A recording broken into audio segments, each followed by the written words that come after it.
is mostly addressing the men. You think you're going to grab your passports and go explore your options for love and marriage overseas. Let me tell you something. Unless you plan on living full-time overseas and you ain't coming back, let me tell you, if you plan on going to get yourself a mail order bride or husband, okay, you plan to go overseas and get you somebody and bring them back here and you gonna live your life here, let me tell you something. Don't count on that marriage or that love lasting any longer than that person getting their visa, their green card, and their citizenship. Okay? Speaking from experience and from also knowing others who have married foreigners, it's not that all foreigners are out to try to get citizenship, green cards, passports, visas, whatever, but quite a few of them really are out for that, okay, if they are dealing with you as an American. It's not that they're not going to show you love and treat you how you want to be treated.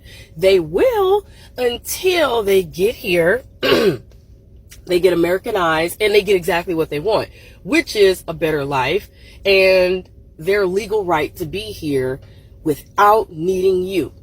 And at some point, unless you are, I don't know, controlling them and forcing them to not get their stuff, you know, locking them in the basement or something, which is illegal and, you know, a crime, you're not going to stop them from pursuing or getting their legal paperwork or documents, because they're not going to be able to continue to be here without them having a legal reason to be here, which is being married to you, or they have to have a work visa, a school visa, something, you know what I'm saying? Or maybe they are a refugee and they have the right to be here for that reason, under the law.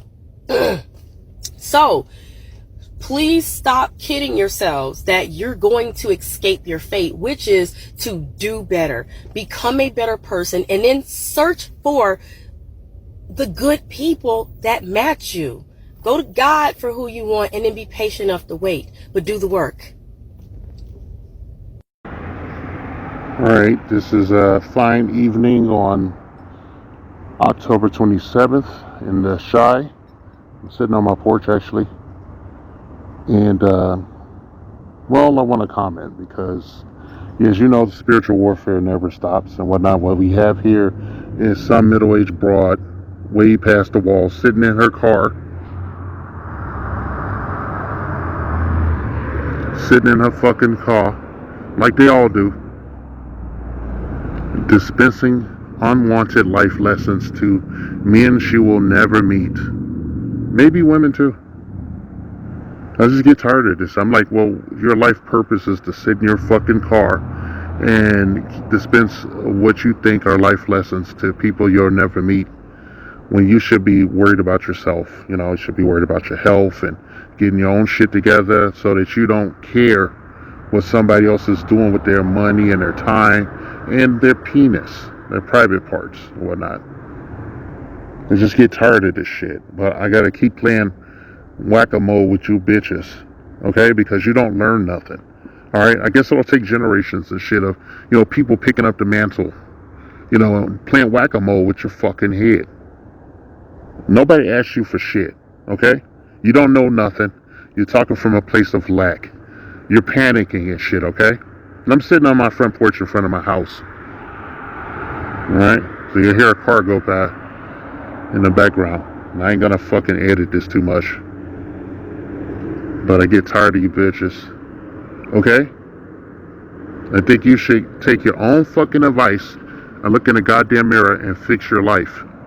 Okay? The reason this shit is happening is because for like 50 plus years, you guys have been abusing the fuck out of us and shit, and telling us we're not shit, raising our children to be less than, teaching them that the minority majority is better than us and shit, directly or surreptitiously and shit, forcing your boys to take an L, forcing your boys to be dumber than their female siblings and shit. Just forcing them. Just a criminal neglect and shit. Running the fathers out of their lives and shit. Actually making the wrong decision and shit. Picking the guy that excites your little nether regions down there shit. You know, not using your fucking head. You're creatures of emotion.